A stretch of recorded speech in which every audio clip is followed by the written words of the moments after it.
Chapter 3, Arguments for God's Existence. A professorship of theology should have no place in our institution. Thomas Jefferson. Arguments for the existence of God have been codified for centuries by theologians and supplemented by others, including pavers of misconceived common sense. Thomas Aquinas proofs. The 5 proofs asserted by Thomas Aquinas in the 13th century don't prove anything and are easily, though I hesitate to say so, given his eminence, exposed as vacuous.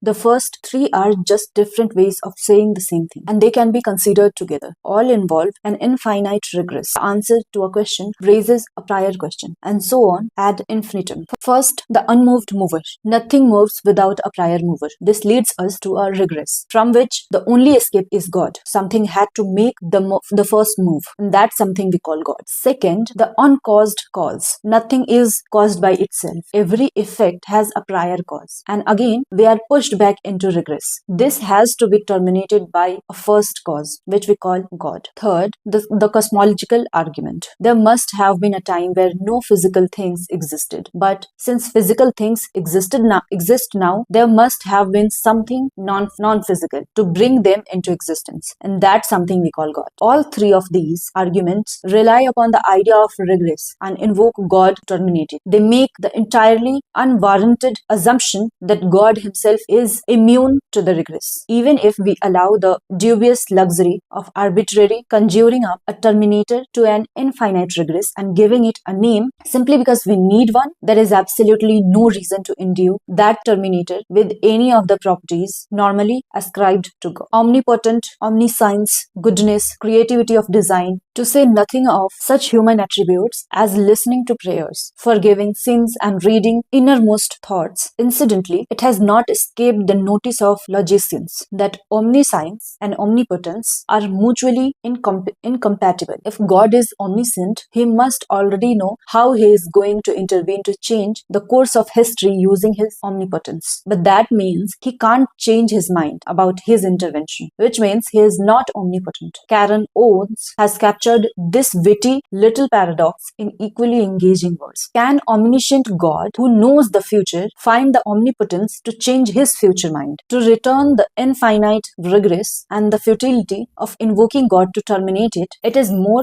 parsimonious to conjure up, say, a Big Bang singularity or some other physical concept as yet unknown. Calling it God is the best unhelpful and at worst perniciously misleading. Edward Lear's nonsense recipe for crumboblious cutlets invites us to procure some strip of beef and, having cut them into the smallest possible pieces, proceed to cut them still smaller 8 or perhaps 9 times. Some regresses do reach a natural terminator. Scientists used to wonder what would happen if you could dissect, say, gold into smallest possible pieces. Why shouldn't you cut one of those pieces in half and produce an even smaller smidgen of gold? The regress in this case is decisively terminated by the atom. The smallest possible piece of gold is a nucleus consisting of exactly 79 protons and a slightly larger number of neutrons, attended by a swarm of 79 electrons. If you cut gold any further than the level of the single atom, whatever else you get is not gold. The atom provides a natural terminator to the crumboblious cutlets type of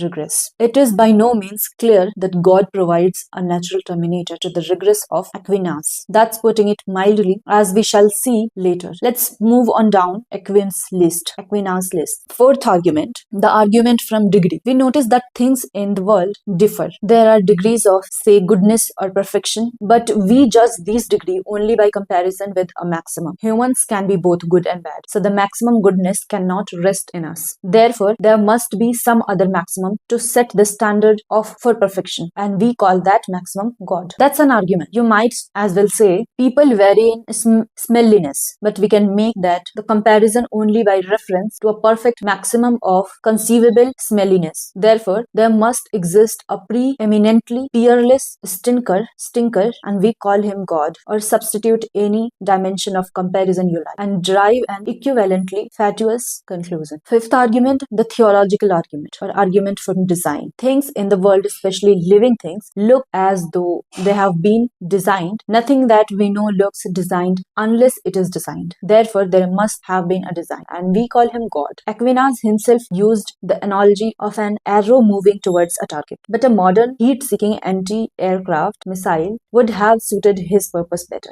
The argument from design is the only one still in regular use today, and it still sounds to many like the ultimate knockdown argument. The young Darwin was impressed by it when, as a Cambridge undergraduate, he read it in William Paley's Natural Theology. Unfortunately for Paley, the mature Darwin blew it out of the water. There has probably never been a more devastating root of popular belief by clever reasoning than Charles Darwin's destruction of the argument from design. It was so unexpected, thanks to Darwin. It is no longer true to say that nothing that we know looks designed unless it is designed. Evolution by natural selection produced an excellent simulacrum of design, mounting prodigious heights of complexity and elegance. And among these eminence of pseudo-design are nervous system, which among their more modest accomplishments manifest goal-seeking behavior that even in a tiny insect resembles a sophisticated heat-seeking missile more than a simple arrow on target. I shall return to the argument from design in chapter 4. The ontological argument and other a priori arguments. Arguments for God's existence fall into two main categories, the a priori and the a posteriori. Thomas Aquinas' 5 are a posteriori arguments relying upon inspection of the world. The most famous of the a priori arguments, those that rely upon pure armchair ratiocination, is the ontological argument, proposed by St. Anselm of Canterbury in 1078 and restated in different forms by numerous philosophers ever since. An odd aspect of Anselm's argument is that it was originally addressed not on humans but to God himself in the form of a prayer. You'd think that any entity capable of listening to a prayer would need no convincing of his own existence. It is possible to convince, Anselm said, it is possible to convince of a being than which nothing greater can be conceived. Even an atheist can conceive of such a superlative being, though he would deny its existence in the real world. But goes the argument, a being that doesn't exist in the real world is, by the fact, less than perfect. Therefore, we have a contradiction, and God exists. Hey Peristo, God exists. Let me translate this infantile argument into the appropriate language, which is the language of playground. Bet you I can prove God exists. Bet you can't. Right then, imagine the most perfect thing possible. Okay, now what? Now, is that perfect thing real? Does it exist? No, it's only in my mind. But if it was real, it would be even more perfect, because a really perfect thing would have to be better than a silly old imaginary thing. So I have proved that God exists. All atheists are fools. I had my childish wiseacre choose the word fools advisedly. Anselm himself quoted the first verse of Psalm 14. The fool hath said in his heart, there is no God. And he had the cheek to use the name fool, Latin insipiens, for his hypothetical atheist. Hence, even the fool is convinced that something exists in the understanding, at least than which nothing greater can be convinced. For when he hears of this, he understands it, and whatever is understood exists in the understanding. And assuredly that than which nothing greater can be convinced, God cannot exist in this understanding alone. For suppose it exists in the understanding alone, then it can be convinced to exist in reality, which is greater. The very idea that grand conclusion could follow from such logomachous trickery offends me aesthetically, so I must take care to refrain from bandying words like fool. Bertrand Russell, no fool, interestingly said, it is easier to feel convinced that must be fallacious than it is to find out precisely where the fallacy lies. Russell himself, as a young man, was briefly convinced by it. I remember the precise moment one day in 1984, as I was walking along Trinity Lane, when I saw in a flash, or thought I saw, that the ontological argument is valid. I had gone out to buy a tin of tobacco. On my way back, I suddenly threw it up in the air and exclaimed as I caught it, "Great Scott, the ontological argument is sound." Why, I wonder, did he say something like, "Great Scott, the ontological argument seems to be possible"? But isn't it too good to be true that a grand truth about the cosmos should follow from a mere word game? I'd better set to work to resolve what is perhaps a paradox like those of Zeno. The Greeks had a hard time seeing through Zeno's proofs that Achilles would never catch to tortoise, but they had the sense not to conclude that therefore Achilles really would fail to catch the tortoise. Instead, they call it paradox and waited for later generations of mathematicians to explain it. Russell himself, of course, was as well qualified as anyone to understand why no tobacco tins should be thrown up in celebration of Achilles' failure to catch the tortoise. Why didn't he exercise the same caution over St. Anselm? I suspect that he was an exaggeratedly fair-minded atheist, over-eager to be disillusioned if logic seems to require it. Or perhaps the answer lies in something Russell himself wrote in 1946, long after he had rumbled the ontological argument. The real question is there anything we can think of which, by the mere fact that we can think of it, it's shown to exist outside of our thought? Every philosopher would like to say yes, because a philosopher's job is to find out things about the world by thinking rather than observing. If yes is the right answer, there is a bridge from pure thoughts to two things. If not, not. My own feeling, to the contrary, would have been an automatic deep suspicion of any line of reasoning that reached such a significant conclusion without feeding in a single piece of data from the real world. Perhaps that indicates no more than that I am a scientist rather than a philosopher. Philosophers down the centuries have indeed taken the ontological argument seriously, both for and against. The atheist philosopher J.L. Macney gives a particularly clear discussion in The Miracle of Theism. I mean it as a compliment when I say that you could almost define a philosopher as someone who won't take common sense for an answer. The most definitive refutations of the ontological argument are usually attributed to the philosophers David Hume and Immanuel Kant. Kant identified the trick card up Anselm's sleeve as his slippery assumption that existence is more perfect than non-existence. The American philosopher Norman Malcolm put it like this: the doctrine that existence in the perfection is remarkably queer. It makes sense, and it's true to say that my future house will be better one if it is insulted than if it is not insulted. But what could it mean to say that it will be a better house if it exists than it does not, and if it does not? The Australian philosopher Douglas Gasking devised an ironic parody on Anselm's argument, which he did not record but which has been reconstructed by William Gray of the University of Queensland as follows. The formulation was wrongly argued in previous printings. First, the creation of the world is most marvelous achievement imaginable. Second, the merit of an achievement is the product of A, its intrinsic quality, and B, the ability of its creator. Third, the greater the disability or handicap of the creator, the more impressive the achievement. Fourth, the most formidable handicap for a creator would be non-existence. Fifth, therefore, if we suppose that the universe is the product of an existence creator, we can convince a greater being, namely one who created everything while not existing, one who created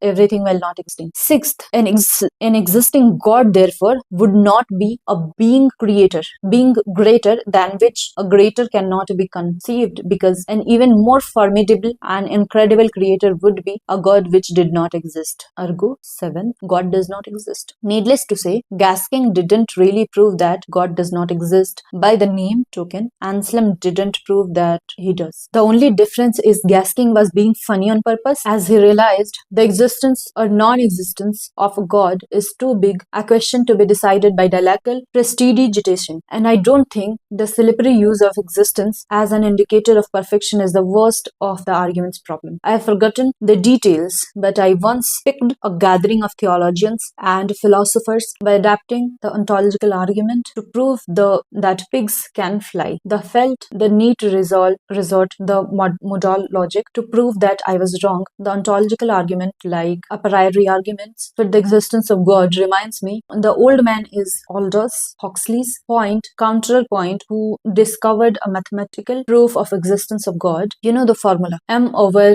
naught equals infinity, m being any positive number. Well, why not reduce the equation to a simpler form of multiplying both sides by naught, in which case you have m equals infinity times naught. This is to say that a positive number is the product of 0 and infinity. Doesn't that demonstrate the creation of the universe by an infinite power of nothing, doesn't it? Unfortunately, the famous story of Diderot, the encyclopedist of the Enlightenment, and Euler, the Swiss mathematician, is open to doubt. According to legend, Catherine and Great staged a debate between the two of them in which the pious Euler threw down challenge to the atheistic Diderot. Monsieur A plus B to the power n by n is equal to x, therefore God exists. Reply: the point of the myth is that Diderot was no mathematician and therefore had to withdraw in confusion. However, as B.H. Brown pointed out in the American Mathematical Monthly in 1942,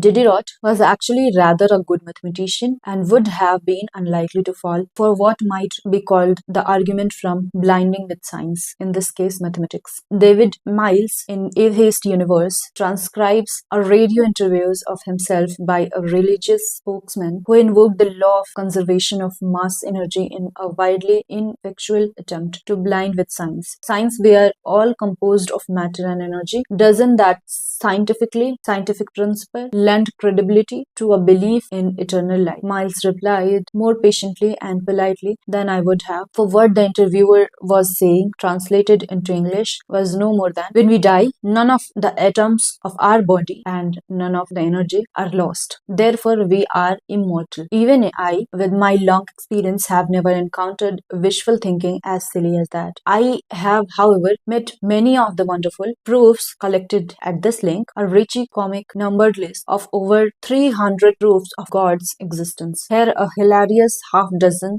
beginning with proof number 36. 36 argument. Argument from incomplete devastation. A plane crashed, killing 143 passengers and crew, but one child survived with the only third degree burns. Therefore God exists. 37 argument. Argument from possible worlds. If things had been different, then things would be different. That would be bad. Therefore God exists. 38 argument from sheer will. I do believe in God. I do believe in God. I do believe in God. Therefore God exists. 39th argument from non-belief. The majority of the world's population are non-believers in Christianity. This is just what Satan intended. Therefore God exists. 40 argument from post-death experience. Person X died an atheist. He now realizes his mistake. Therefore God exists. 44 first. Argument from emotional blackmail.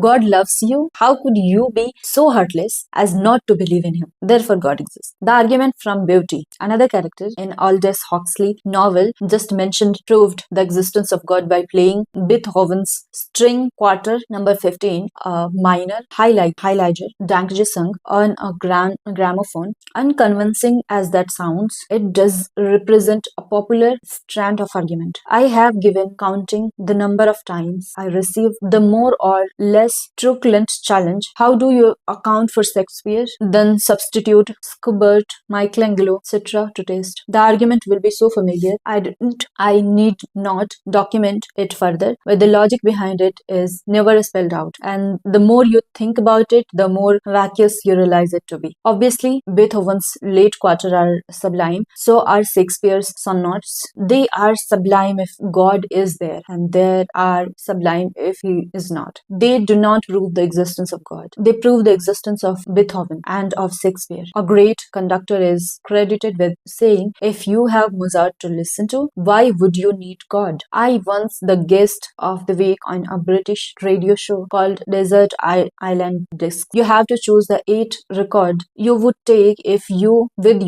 marooned on a desert island. Among my choices was Mache Ditch Me Harze Rain from Bach's St. Matthew Passion. The interviewer was unable to understand how I could choose religious religious music without being religious. You might as well say, how can you enjoy Wuthering Heights when you know perfectly well that Kathy and Heathcliff never really existed? But there is an additional point that I might have made, and which needs to be made whenever a religion is given credit for. Say the Sistine Chapel or Raphael's Annunciation. Even great artists have to earn a living, and they will take commissions where they are to be had. I have no reason to doubt that Raphael and Michelangelo were Christians. It was pretty much the only option in their time. But the fact is almost incidental. Its enormous wealth had made the church the dominant patron of the arts. If history had worked out differently, the Michelangelo had been commissioned a paint a ceiling for a giant museum of science. Might not he have produced something at least as inspirational as the Sistine Chapel? How sad that we shall never hear Beethoven's Music Symphony or Mozart's opera, The Expanding Universe. And what a shame that we are deprived of Haydn's Evolution Oratorio. But that does not stop us from enjoying his creation. To approach the argument from the other side, what if, as my wife chillingly suggests me, Shakespeare had been obligate to work to commissions from the church? We'd surely have lost Hamlet, King Lear, and Macbeth. And what would we have gained in return? Such stuff as dreams are made on, dream on. If there's logical argument linking of existence of great art to the existence of God, it is not spelled out by its propentus. It is simply assumed to be self-evident, which is most certainly is not. Maybe it is to be seen as yet another version of argument from design. Schubert's musical brain is wonder of importability, even more so than the vertebrate eye, or more ignorably, perhaps it's a sort of jealousy of genius. How dare another human being make such beautiful music, poetry, art, when I can't? It must be God that did it. The argument from personal experience. One of the cleverer and most mature of my undergraduate contemporaries, who was deeply religious, went camping in the Scottish Isles. In the middle of the night, he and his girlfriend were woken in their tent by the voice of the devil, Satan himself. There could be no possible doubt. The voice was in every sense diabolical. My friend would never forget his horrifying experience, and it was one of the factors that later drove him to be ordained. My youthful self was impressed by his story, and I recounted it to a gathering of geologists relaxing in the Rose and Crown in Oxford. Two of them happened to be experienced ornithologists, and they roared with laughter. Manx Shearwater, they shouted in delighted chorus. One of them added, the diabolical shrieks and cackles of this species have earned it, in various parts of the world, had various languages, the local nickname Devil Bird. Many people believe in God because they believe they have been a vision of himself, or of an angel, or a virgin in blue with their own eyes, or he speaks to him inside their head. The argument from personal experience is the one that is most convincing to those who claims to have had one, but it is the least convincing to anyone else and anyone knowledgeable about psychology. You say you have experience of God directly. Well, some people have experienced a pink elephant, but that probably doesn't impress you. Peter Sutcliffe, the Yorkshire Ripper, distinctly heard the voice of Jesus telling him to kill women, and he was locked up for life. George W. Bush says that God told him to invade Iraq. A pity God didn't vouchsafe himself a revelation that there were no weapons of mass destruction. Individuals in asylums think they are Napoleon or Charlie Chaplin, or that the entire world is conspiring against them, or that they can broadcast their thoughts into other people's heads. We humor them, but don't take their internally revealed beliefs seriously. Mostly because not many people share them. Religious experiences are different only in that the people who claim them are numerous. Sam Harris was not being overly cynical when he wrote The End of Faith. We have names for people who have mainly beliefs for which there is no rational justification. When their beliefs are extremely common, we call them religious. Otherwise, they are likely to be called mad, psychotic, or delusional. Clearly, there is sanity in numbers, and yet it is merely an incident of history that it is considered normal in our society to believe that the creator of the universe can hear your thoughts, while it is demonstrative of mental illness to believe that he is communicating with you by having the rain tap in Morse code on your bedroom window. And so So, while religious people are not generally mad, their core beliefs absolutely are. I shall return to the subject of hallucinations in chapter 10. The human brain runs first-class simulation software. Our eyes don't present to our brains a faithful photograph of what is out there or an accurate movie of what is going on the showtime. Our brains construct a continuously updated model, updated by coded pulses shuttering along the optic nerve, but constructed nevertheless. Optical illusion are vivid reminders of this. A major class of illusions, of which the naked cube is an example, arise because the sense data that the brain receives are compatible with two alternative models of reality. The brain, having no basic for choosing between them, alternates, and we experiences exercise of Phillips from one internal model to another to other. The picture we are looking at appears almost literally to flip over and become something else. The simulation software in the brain is especially adept to constructing faces and voices. I have on my window sills a plastic mask of Einstein. When seen from the front, it looks like a solid face. Not surprisingly, what is surprising is that when seen from behind the hollow side, it also looks like a solid face, and our perception of it is very odd indeed. As the viewer moves around, the face seems to follow, and not in the weak, unconvincing sense that the Mona Lisa's eye are said to follow you. The hollow mask really looks as though it is moving. People who haven't previously seen the illusion gasp with amazement. Even stranger if the mask is mounted on the slowly rotating turnable, it appears to turn in the correct direction when you are looking at the solid side, but in the opposite direction when the hollow side comes into view. The result is that when you watch the transition from one side to the other, the coming side appears to eat the going side. It is a stunning illusion, well worth going to some trouble to see. Sometimes you can get surprisingly close to the hollow face and still not see that it is really hollow. When you do see it, again there is a sudden flip, which may be reversible. Why does it happen? There is no trick in the construction of the mask. Any hollow mask will do it. The trickly is all the brain of the beholder. The internal simulating software receives data indicating the presence of a face, perhaps nothing more than a pair of the eyes, a nose and a mouth in approximately the right places. Having received this sketchy clue, the brain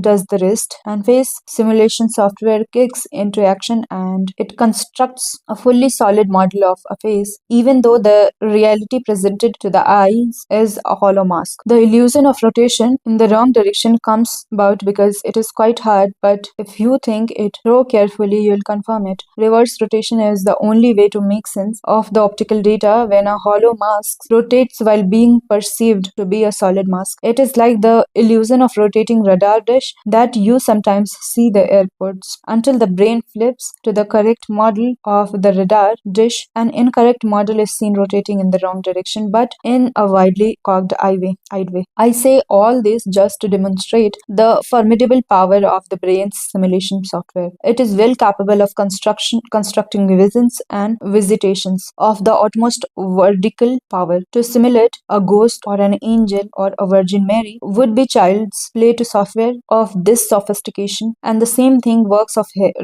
hearing. When we hear a sound, it is not a faithfully transported up the auditory nerve and relied to the brain as if by a high fidelity Bang and Olufsen. As with vision, the brain constructs a sound model based upon continuously updated auditory nerve data. That is why we hear a trumpet blast as a single note rather than as a composite of pure tone harmonics that gives it brasserie snarl. A clarinet playing of the same note sound woody, and an oboe sound reedy because of different balances of harmonics. If you carefully manipulate a sound synthesizer to bring in the separate harmonics one by one, the brain hears them as a combination of pure tones for a short while until its simulation software gets it, and from then on we experience only a single note of pure trumpet or oboe or whatever it is. The vowel of and consonants of speech are constructed in the brain in the same kind of way, and so at another level, the higher order phonemes and words. Once a child, I heard a ghost, a male voice murmuring as if in the recitation or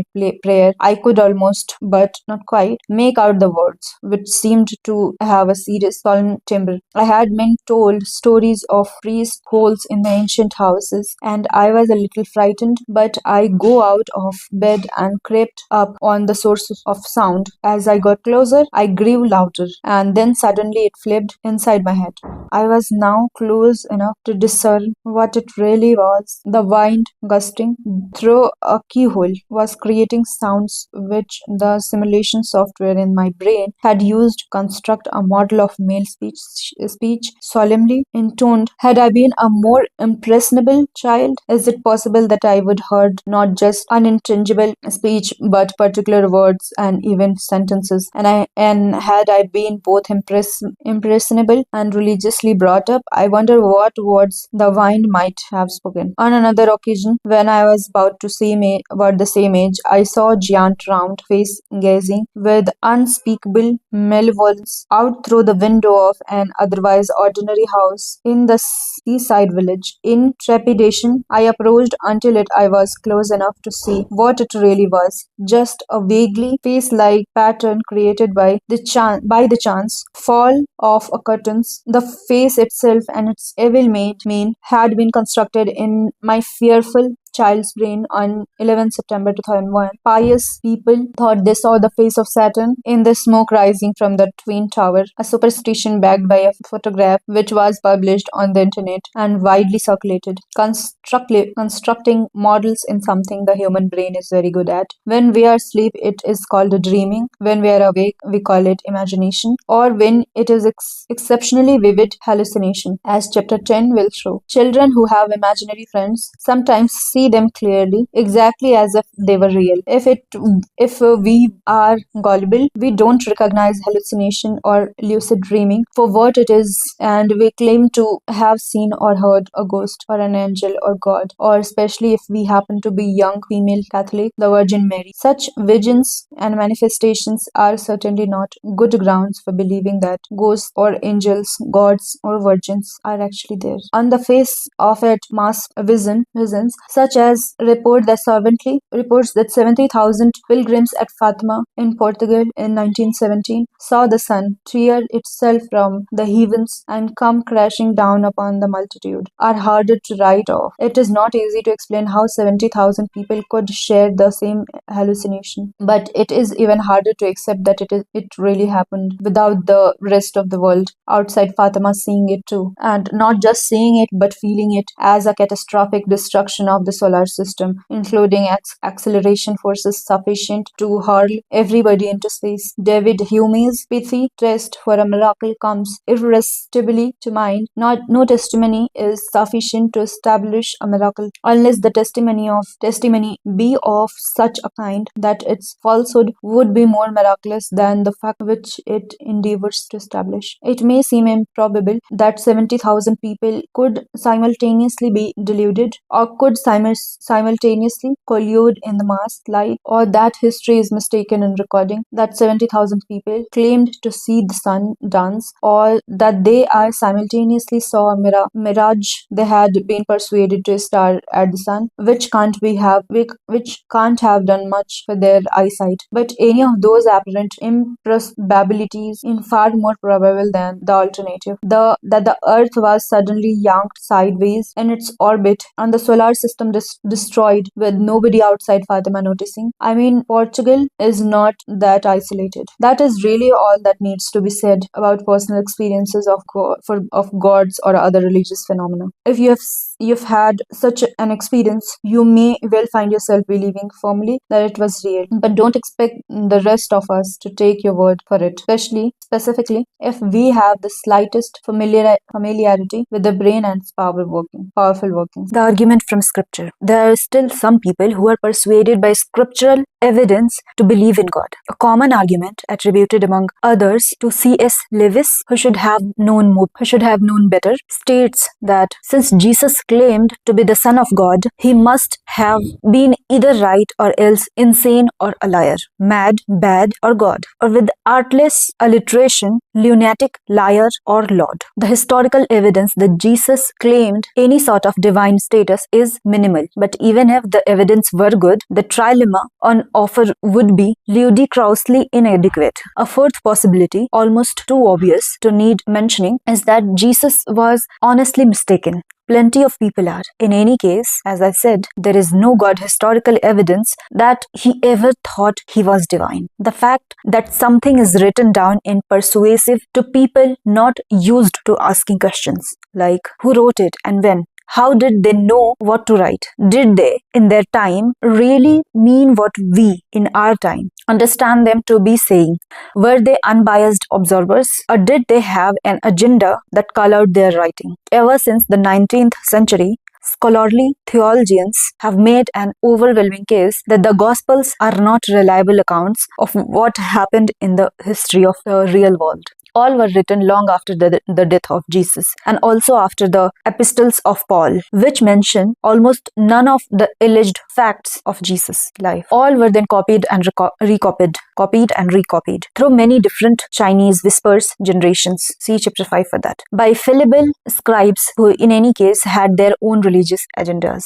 A good example of coloring by religious agendas is the whole heartwarming legend of Jesus' birth in Bethlehem, followed by Herod's massacre of the innocents. When the Gospels were written many years after Jesus' death, nobody knew where he was born. What an Old Testament prophecy, Micah 5:2. Had Jesus had led Jews to expect that the long-awaited Messiah would be born in Bethlehem. In the light of this prophecy, John's Gospel specifically remarks that his followers were surprised that he was not born in Bethlehem. Others said, "This is the Christ," but some said, "Shall Christ come out of Galilee? Hath not the scripture said, the Christ cometh of the seed of David, and out of the town of Bethlehem, where David was." Matthew and Luke handle the problem differently by deciding that Jesus must have been born in Bethlehem after all, but they get him there by different routes. Matthew has Mary and Joseph in Bethlehem all along,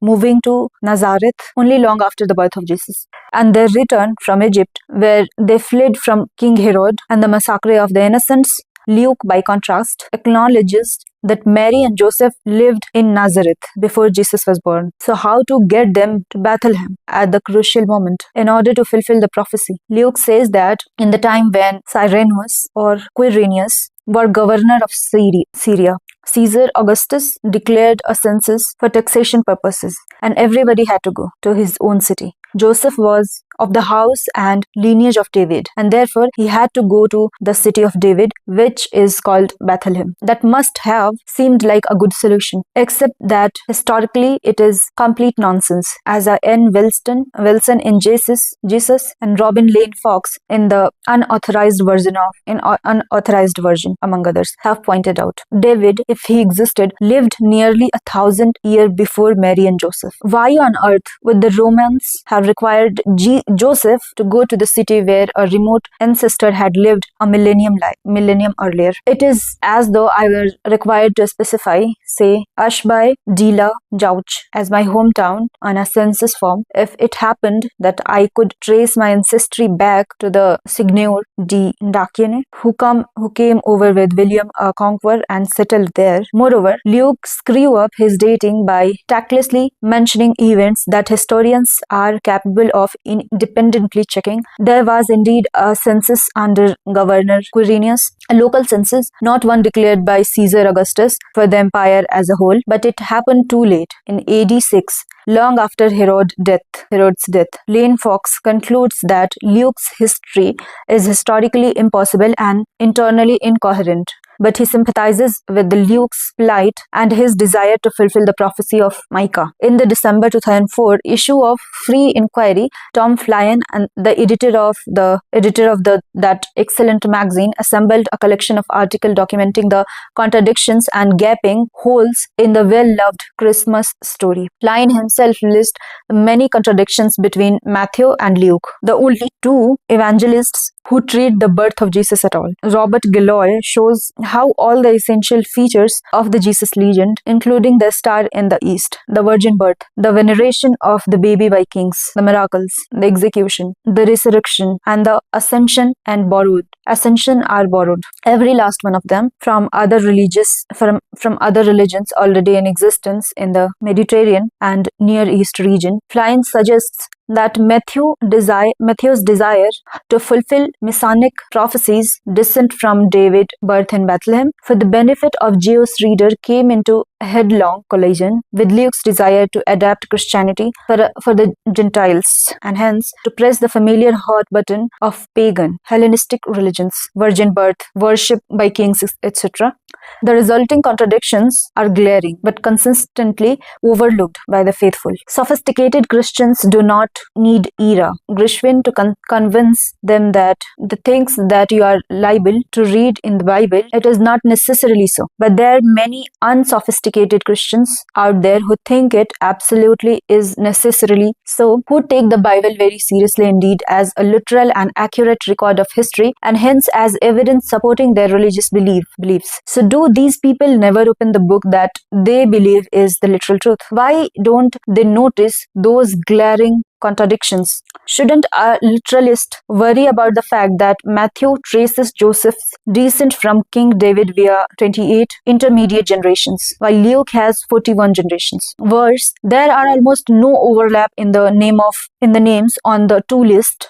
In any case, if Jesus really was born of a virgin, Joseph's ancestry is irrelevant and cannot be used to fulfill on Jesus' behalf the Old Testament prophecy that the Messiah should be descended from David. The American biblical scholar Bart Ehrman, in the book whose subtitle is The Story Behind Who Changed the New Testament and Why, unfolds the huge uncertainty befogging the New Testament text. In the introduction to the book, Professor Ehrman movingly charts his personal educational journey from Bible-believing fundamentalists to thoughtful skeptic, a journey driven by his drawing realization of the massive fallibility of the scriptures. Significantly, as he moved up the hierarchy of American universities from rock bottom at the Moody Bible Institute through Wheaton College, a little bit higher on the scale but still the alma mater of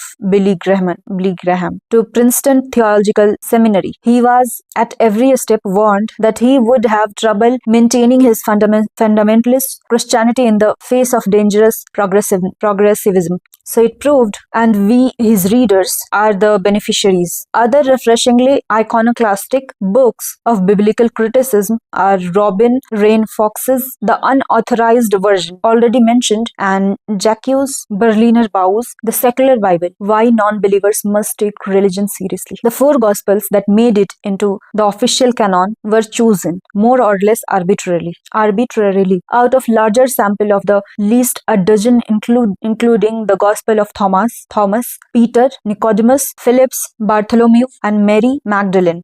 Some of these Gospels, the known apocrypha of the time, were the additional Gospels that Thomas Jefferson was referring to in his letter to his nephew. I forgot to observe, when speaking of the New Testament, that you should read all the histories of Christ, as well of those whom a council of ecclesiastics have decided for us to be pseudo-evangelists, as those they named evangelists, because these pseudo-evangelists pretended to inspiration as much as the others, and you are to judge their pretensions by your own reason and not by the reason of those ecclesiastics. The Gospels that didn't make it were omitted by those ecclesiastics, perhaps because they included stories that were even more embarrassingly implausible than those in the four canonical ones. The infant Gospel of Thomas for example, has numerous anecdotes about the child Jesus abusing his magical powers in the manner of mischievous fairy, impishly transforming his playmates into goats, or turning mud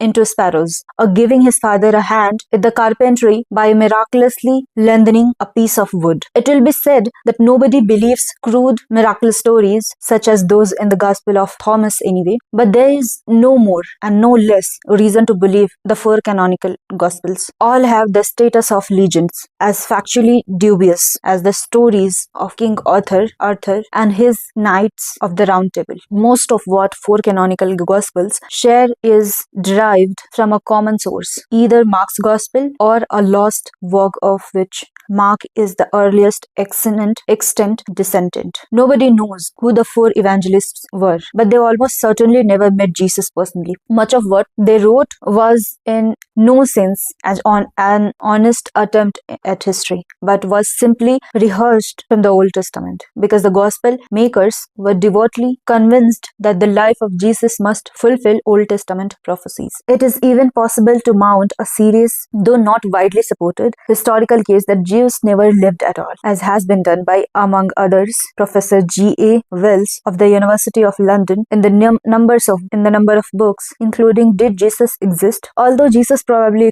existed, reputable biblical scholars do not in general regard the New Testament, and obviously not the Old Testament, as a reliable record of what actually happened in history, and I shall not consider the Bible further as evidence of any kind of deity. In the far-sighted words of Thomas Jefferson, writing to his predecessor John Adams, the day will come when the mystical generation of Jesus by the Supreme Being as his father in the womb of a virgin will be classed with the fable of the generation of Minerva in the brain of Jupiter. That Brown's novel, the Da Vinci Code, and the film made from it are arousing huge controversy in church circles. Christians are encouraged to boycott the film and picked cinemas that show it. It is indeed fabricated from start to finish, invented, made-up fiction. In that respect, it is exactly like the Gospels. The only difference between the Da Vinci Code and the Gospels is that the Gospel are ancient fiction, while the Da Vinci Code is modern fiction. The argument from admired religious scientists, the immense majority of intellectually eminent men disbelieve in Christian religion, but they conceal the fact in public because they are afraid of losing their incomes. Bertrand Russell. Newton was religious. Who are you to set yourself up as superior to Newton, Galileo, Kepler, etc., etc., etc.? If God was good enough for the likes of them, just who do you think you are? Not that it makes much difference, so such an already bad argument. Some apologists even add the name of Darwin, about whom persistent but demonstrably false rumors of the deathbed conversion continually come around like a bad smell, ever since they were deliberately started by a certain Lady Hope, who spun a touching yarn of Darwin resting against the pillow in the evening light, leafing through the New Testament and confessing that evolution was all wrong. In this section, I shall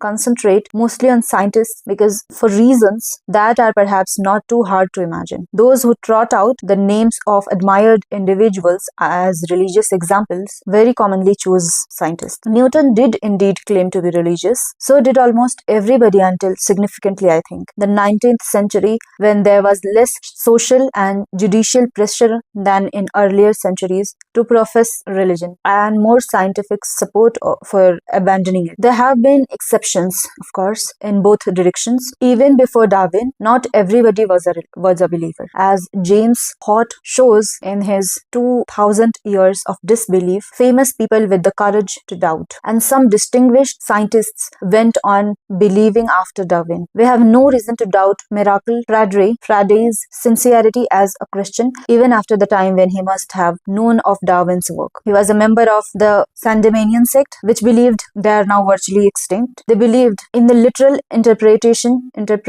of the Bible, ritually washed the feet of newly inducted members, and drew lots to determine God's will. Faraday became an elder in 1860, the year after The Origin of Species was published, and he died a Sandemanian in 1867. The experimentalist's Farade's theorist counterpart, James Clerk Maxwell, was an equally devout Christian. So was that other pillar of 19th century British physics, William Thomson. Lord Kelvin, who tried to demonstrate the evolution, was ruled out for lack of time. That great thermodynamicist Uranus datings assumed that the sun was some kind of fire, burning fuel which would have to run out in tens of millions of years, not thousands of millions. Kelvin obviously could not be expected to know about nuclear energy. Pleasingly, at the British Association meeting of 1903, it fell to Sir George Darwin, Charles' second son, to vindicate his unneeded father by invoking the curious discovery of radium and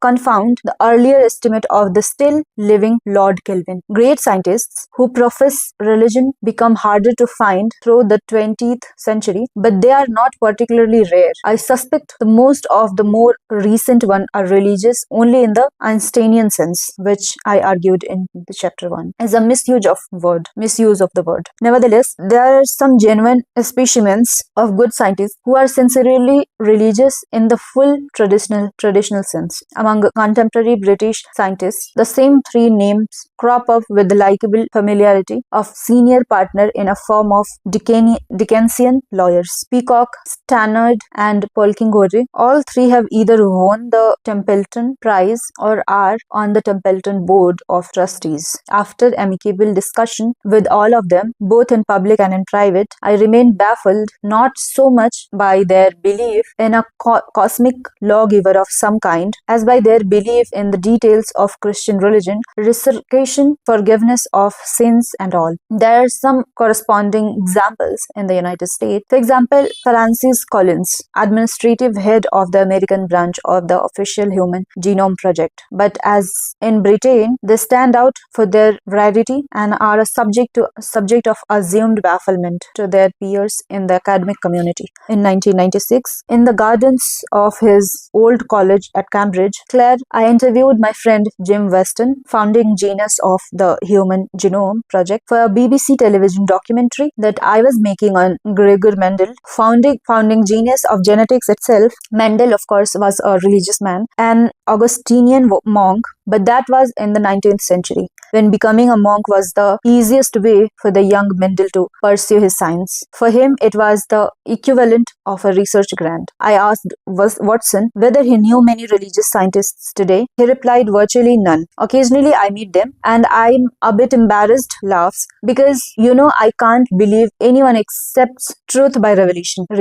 Francis Crick, Boston's co-founder of the whole molecular genetics revolution, resigned his fellowship at Churchill College, Cambridge, because of the college's decision to build a chapel at the behest of a benefactor. In my interview with Watson at Clare, I consciously put it to him that unlike him and Crick, some people see no conflict between science and religion, because they claim science is about how things work and religion is about what it is all for. Watson retorted, well, I don't think we are for anything. We are just product of evolution. You can say, gee, your life must be pretty bleak if you don't think there's a purpose, because I am anticipating having a good lunch. We did have a good lunch too. The efforts of apologists to find genuinely distinguished modern scientists who are religious have an air of desperation, generating the unmistakably hollow sound of bottoms of barrels being scrapped. The only website I could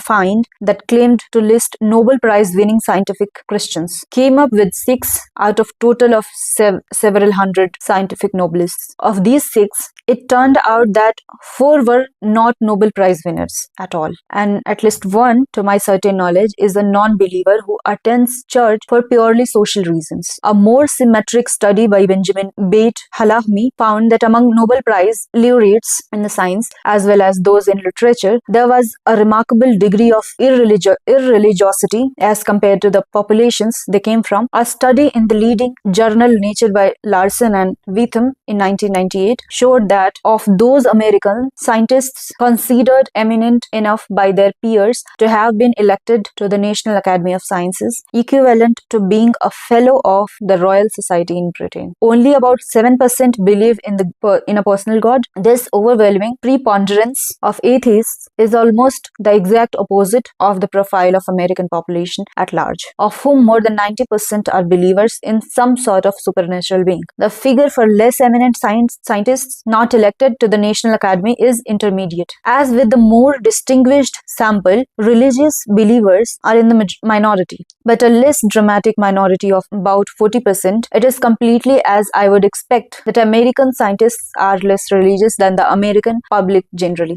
and that the most distinguished scientists are the least religious of all. What is remarkable is the polar opposition between the religiosity of the American public at large and the atheism of the intellectual elite. It is faintly amusing that the leading creationist website, Answers in Genesis, cites the Larson and Witham study, not in evidence that there might be something wrong with religion, but as a weapon in their internal battle against those rival religious apologists who claim that evolution is compatible with religion. Evolution is compatible with religion. Under the headline, National Academy of Science is godless to the core. Answers in Genesis is plead to quote that concluding paragraph of Larson and Witham's later to the editor of Nature. As we complied our findings, the NAS, National Academy of Sciences, issued a booklet encouraging the teaching of evolution in public schools, an ongoing source of friction between the scientific community and some conservative Christians in the United States. The booklet assures readers whether God exists or not in the question about which science is neutral. NAS President Bruce Albert said, "There are many very outstanding members of this academy who are very religious people who believe in evolution, many of them biologists. Our survey suggests otherwise." Albert, one feels embarrassed. Noma, for the reason one discussed in the Neville Chamberlain School of Evolution, see chapter 2. Answers in Genesis has very different agenda. The equivalent of USA National Academy of Science in Britain and the Commonwealth, including Canada, Australia, New Zealand, India, Pakistan, Anglophone Africa, etc., is the Royal Society. As this book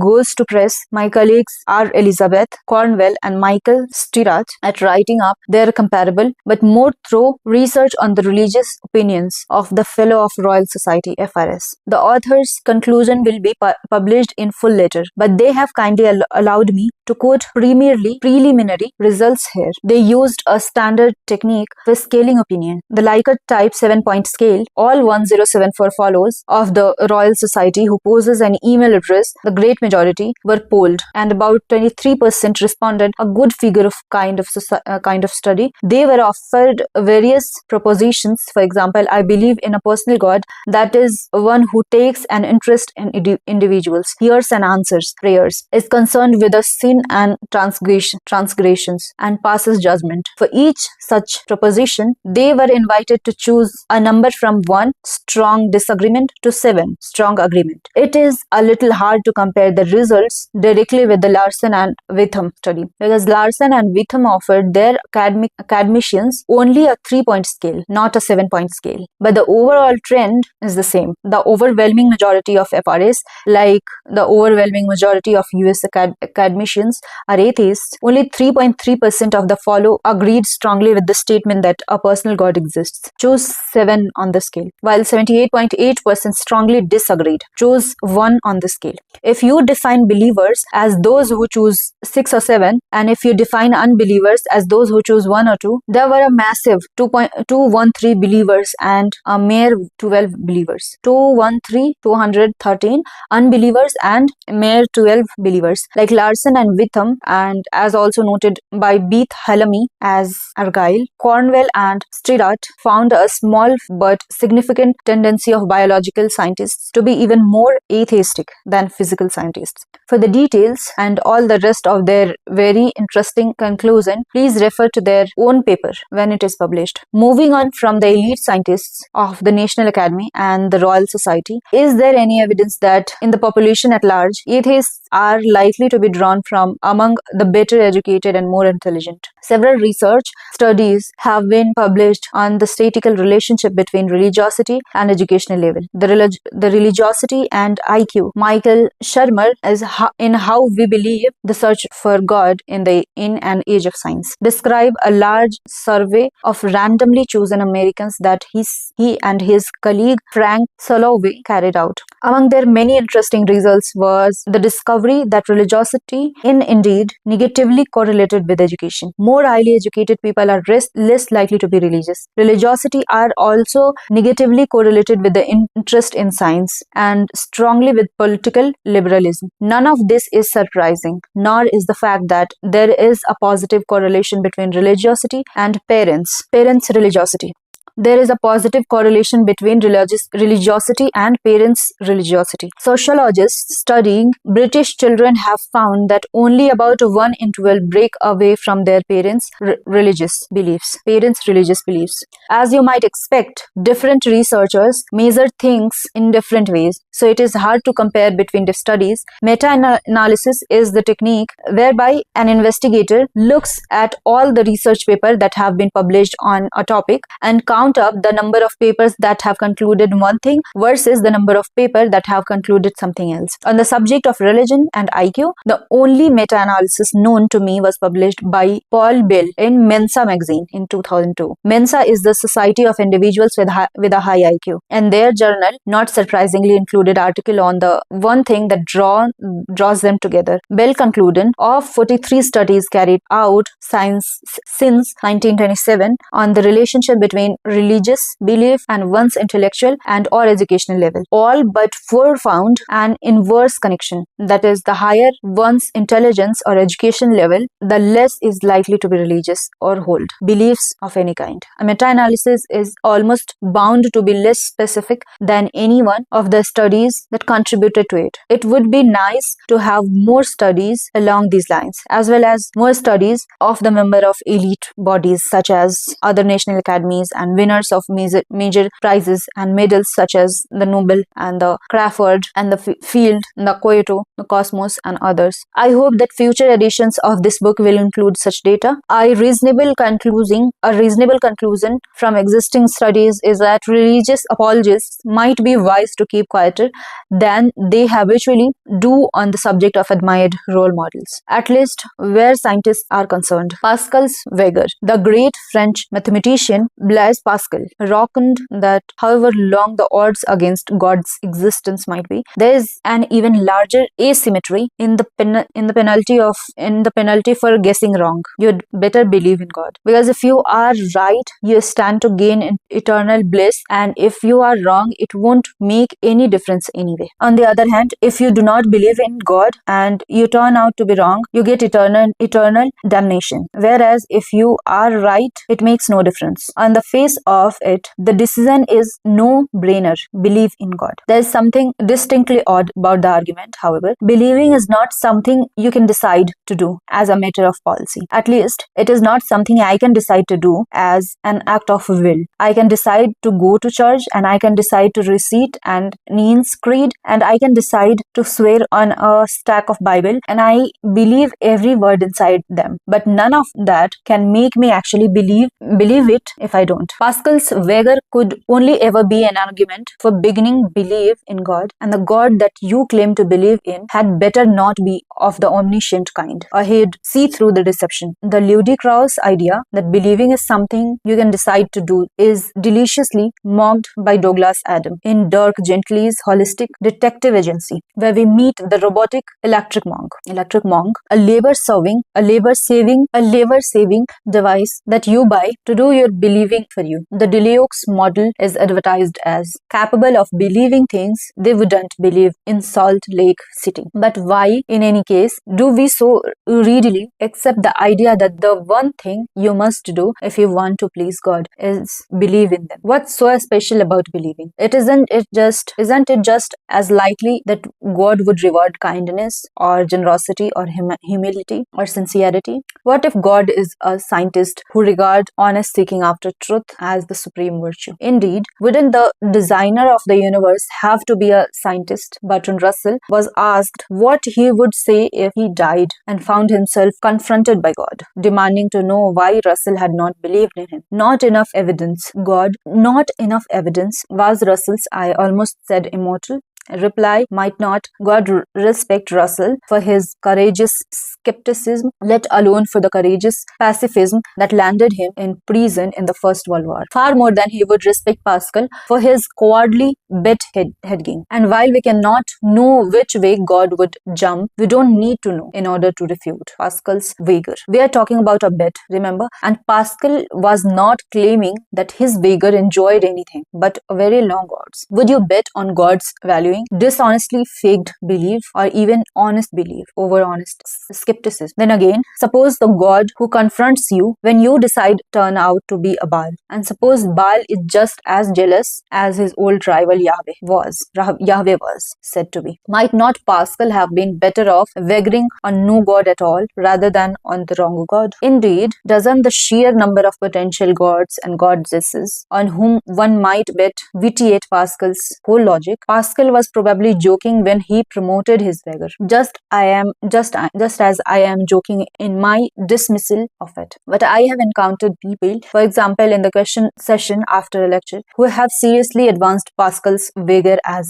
an argument in favor of believing in God. So it was right to give it a brief airing here. Is it possible, finally, to argue for a sort of anti-Pascal wager? Suppose we grant that there is indeed some small chance that God exists. Nevertheless, it could be said that you will lead a better, further life if you bet on his non-existing than if you bet on his existing, and therefore squander your precious time on worshipping him, sacrificing to him, fighting and dying for him, etc. I won't pursue the question here, but readers might like to bear it in the mind when we come to later chapters on the evil consequences that can follow from religious belief and observance. Bayesian arguments. I think the oddest case I have seen attempted for the existence of God is the Bayesian argument recently put forward by Stephen Unwin in The Probability of God. I hesitated before including this argument, which is both weaker and less hollowed by antiquity than others. Unwin's book, however, received considerable journalists' attention when it was published in 2003, and it does give the opportunity to bring some explanatory thread together. I have some sympathy with his aims because, as argued in chapter 2, I believe the existence of God as a scientific hypothesis is, at least in principle, investigatable.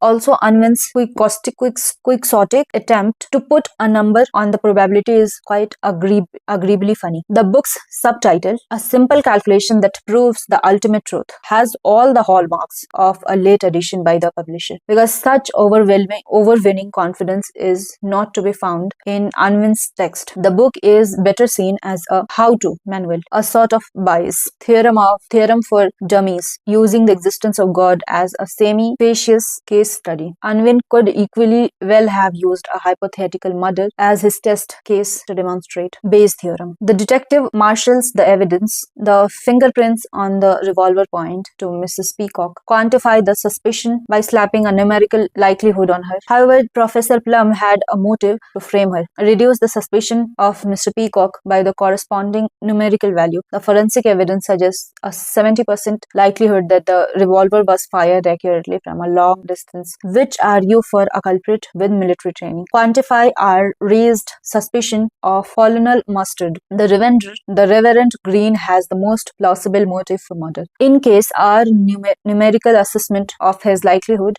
but the long blonde hair on the victim's jacket could only belong to Miss Scarlett, and so on. A mix of more or less subjectively judged likelihood churns around in the detective's mind, pulling him in different directions. Bayes' theorem is supposed to help him to a conclusion. It is a mathematical engine for combing many estimated likelihoods and coming up with a final verdict, which bears its own quantitative estimate of likelihood. But of course, that final estimate can only be as good as the original number fed in. These are usually subjectively judged, with all the doubts that inevitably flow from that. The Gigo principle, garbage in, garbage out, is applicable here, and the case of Unwin's God example applicable is too mild a word. Unwin is a risk management consultant who carried a torch for Bayesian inference as against rival statistical method. He illustrates Bayes' theorem by taking on, not a murder, but the biggest test case of all, the existence of God. The plan is to start with completely uncertainty, which he chooses to quantify by assigning the existence existence and non-existence of a god 50% starting likelihood each. Then he lists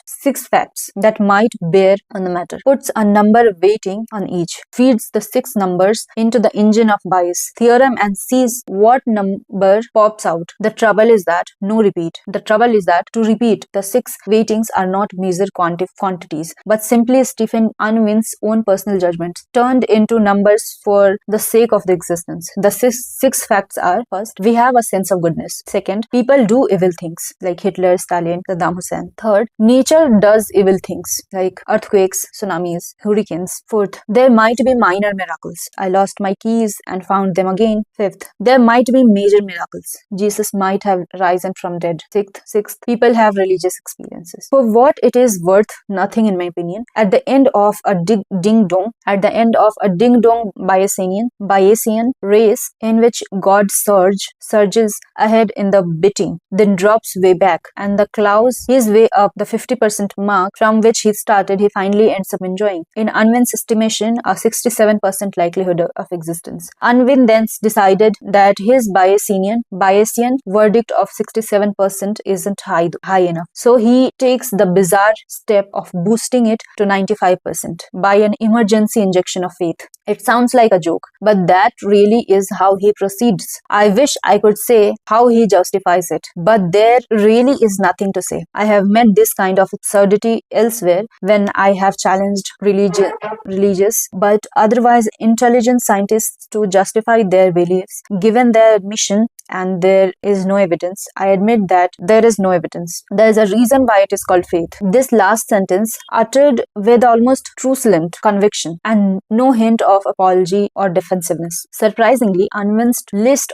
of 6 statements does not include the argument from design, nor any of Equina's 5 proofs, nor any of the various ontological arguments. He has no truck with them. They don't contribute even a minor fillip to his numerical estimate of God's likelihood. He discusses them and, as a good statistician, dismisses them as empty. I think this is to his credit, although his reason for discounting the design argument is different from mine, but the arguments that he does admit through his Bayesian door are, it seems to me, as just weak. That is only to say that the subjective likelihood weightings I would give to them are different from his, and who cares about subjective arguments anyway? He thinks the fact that we have a sense of right and wrong counts strongly in the God's favor, whereas I don't see that it should really shift him in either direction. From his initial prior expectation, chapter 6 and 7 will show that there is no good case to be made for our possession of a sense of right and wrong having any clear connection with the existence of supernatural deity, as in the case of our ability to appreciate a Beethoven quartet. Our sense of goodness, though not necessarily our inducement to follow it, would be the way it is with a god and without a god.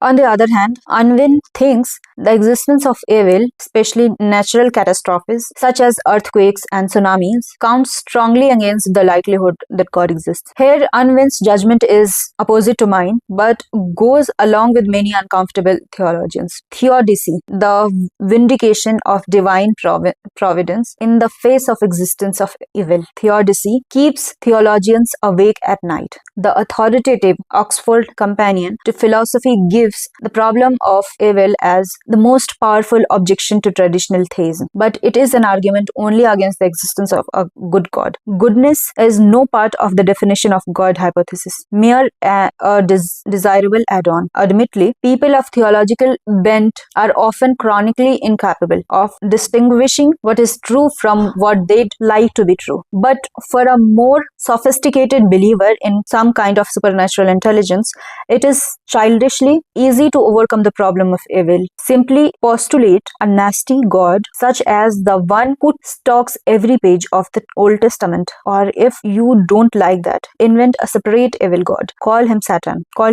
and blame his cosmic battle against the good God for the evil in the world. Or a more sophisticated solution, postulate a God with grander things to do than fuss about human distress, or a God who is not indifferent to suffering but regards it as a price that has to be paid for free will in an orderly, lawful cosmos. Theologians can be found buying into all these rationalizations. For these reasons, if I were eroding Unwin's Bayesian exercise, neither the problem of evil nor moral considerations in general would shift me far one way or the other from the null hypothesis, Unwin's 50%, but I don't want to argue the point because in any case I can't get excited about personal opinions, whether Unwin's or mine. There is much more powerful argument which does not depend upon subjective judgment, and it is the argument from improbability. It really does transport us dramatically away from 50% agnosticism, far towards the extreme of theism in the view of many theists, far towards the extreme of atheism in my view. I have alluded to it several times already. The whole argument turns on familiar question, who made God, which most thinking people discover for themselves. A designer God cannot be used to explain organized complexity because any God capable of designing anything would have to be complex enough to demand some kind of explanation in his own right. God presents an infinite regress from which he cannot help us to escape. This argument, as I shall show in the next chapter, demonstrates that God, though not technically disprovable, is very, very improbable indeed. Chapter 4, Why There Almost Certainly Is No God. We'll listen it in the next chapter.